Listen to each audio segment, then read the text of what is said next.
بله سلام ګرانو زده کوونکو، خدای وکړي چې ښه ورځ مو شروع کړې او ښه وخت ولرئ. بیا یو ګشت زه راغلم چې ستاسو درسونه تاسو ته تشریح کړم. نن کومه ورځ ده؟ نن ده tisdag. Tisdagen den 13 oktober.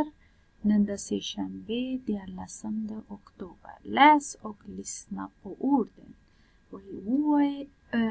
وی بیا غوږ ونیسئ په لغتونو. دلته QR کود لري. پس له هغې چې دغه کار مو وکړي بیا skriv dem många gånger. بیا یې ولیکئ څو ګشته. دغه لغتونه ده، یو ګشت یې وایئ، بیا یې ورته غوږ نیسئ او بیا یې لیکئ. یو ګشت نه څو ګشته دلته لیکئ هر لغت. زو مخته دلته دا هم د نن ورځ کارخانگی ده. Tisdagen den 13 oktober. Lyssna, läs och skriv. وایي غوږ ونیسئ، بیا یې ووایئ، بیا یې ولیکئ. چیرته دغه کتاب تاسو ټول لرئ؟ د دغه کتاب 42 صفحه خلاص کړئ. framåt 2 ده. framåt 2 42 صفحه خلاص کړئ.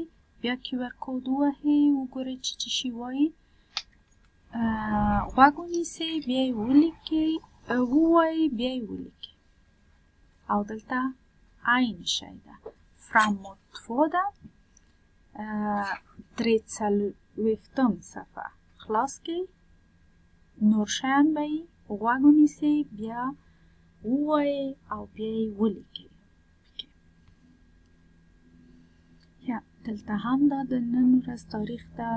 ویلی ده vad har du på dig، یعنی کوم کالی ته خپل ځان کې لرئ. معنی داسې کېږي که تحت لفظي معنا کوم داسې معنا ورکوي چې څه شي لرئ ته خپل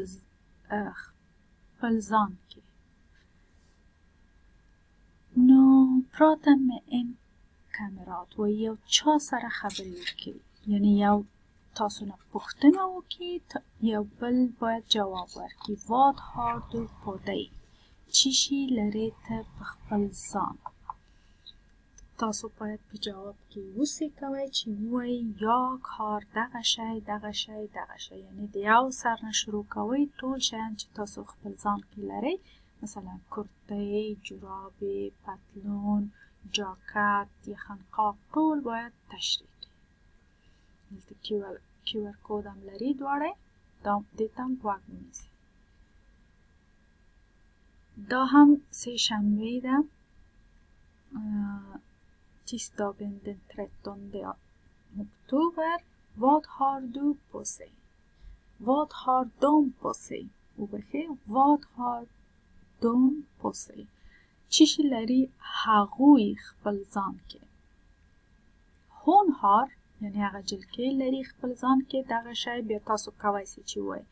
دلته وګورئ، مثلا en grön mössa، مثلا en röd kappa، داسې en orange tröja، داسې ووایئ. او vad har han på sig؟ han دغه الک ده، د دې کالي تاسو تشریح کوئ.